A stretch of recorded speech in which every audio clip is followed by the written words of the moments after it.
ನಮಸ್ಕಾರ. ಪೊಳಲೀಸ್ ಕಿಚನ್ ವೀಕ್ಷಕರಿಗೆ ಪ್ರೀತಿಯ ಸ್ವಾಗತ. ಇವತ್ತಿನ ವಿಡಿಯೋದಲ್ಲಿ ಮನೆಯಲ್ಲೇ ಅತೀ ಸುಲಭದಲ್ಲಿ ಕೆಮಿಕಲ್ ಫ್ರೀ ಆಗಿರುವಂತಹ ಧೂಪವನ್ನು ಯಾವ ರೀತಿ ಮಾಡೋದು ಅಂತ ನೀವು ನೋಡ್ತೀರಾ.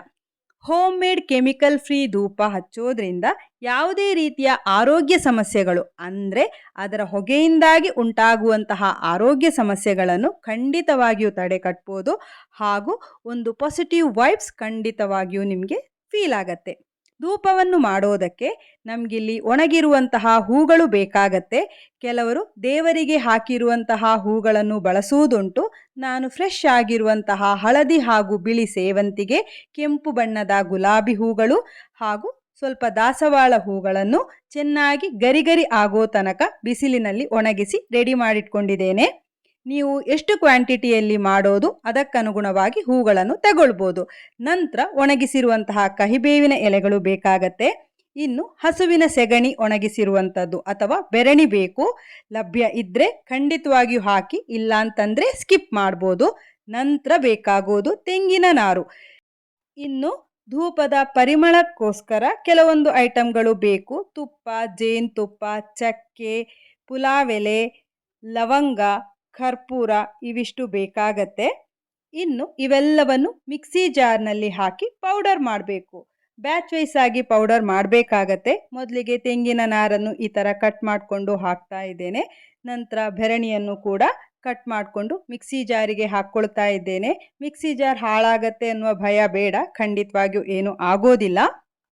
ಇನ್ನು 5 ಪುಲಾವ್ ಎಲೆ ಕಟ್ ಮಾಡಿ ಹಾಕ್ತಾ ಇದ್ದೇನೆ. ನಂತರ 15 ಕರ್ಪೂರ, 25 ಲವಂಗ, 10 ತುಂಡು ಚಕ್ಕೆ ಇವಿಷ್ಟನ್ನು ನುಣ್ಣಗೆ ಪುಡಿ ಮಾಡಬೇಕು. ಇಲ್ಲಿ ತೆಂಗಿನ ನಾರು ತುಂಬ ಪೌಡರ್ ಆಗೋದಿಲ್ಲ, ಬೇಕಿದ್ರೆ ಜರಡಿ ಮಾಡಿ ಹಾಕ್ಕೋಬೋದು. ಆದರೆ ನಾನಿಲ್ಲಿ ಹಾಗೆಯೇ ಮಿಕ್ಸಿಂಗ್ ಬೌಲ್ಗೆ ಹಾಕ್ತಾ ಇದ್ದೇನೆ. ನಾರಿದ್ರೂ ಸಹ ಏನೂ ತೊಂದರೆ ಆಗೋದಿಲ್ಲ. ಇನ್ನು ಅದೇ ಮಿಕ್ಸಿ ಜಾರಿಗೆ ಕಹಿಬೇವಿನ ಎಲೆ ಅಂದಾಜು 50ರಿಂದ 60 ಎಲೆ ಹಾಕ್ತಾ ಇದ್ದೇನೆ. ನಂತರ ಹೂಗಳನ್ನು ಸೇರಿಸಿ ಬ್ಯಾಚ್ ವೈಸ್ ಆಗಿ ಪೌಡರ್ ಮಾಡ್ಕೋಬೇಕು. ಹೂಗಳ ಅಳತೆಯನ್ನು ಮಾಡುವ ಕ್ವಾಂಟಿಟಿಗೆ ಅನುಗುಣವಾಗಿ ಹೆಚ್ಚು ಕಡಿಮೆ ಮಾಡಬೇಕು. ಎಲ್ಲ ಹೂಗಳು ಸೇರಿ ಒಟ್ಟು 5ರಿಂದ 6 ಕಪ್ ಹೂಗಳು ನಾನಿಲ್ಲಿ ಬಳಸಿರೋದು.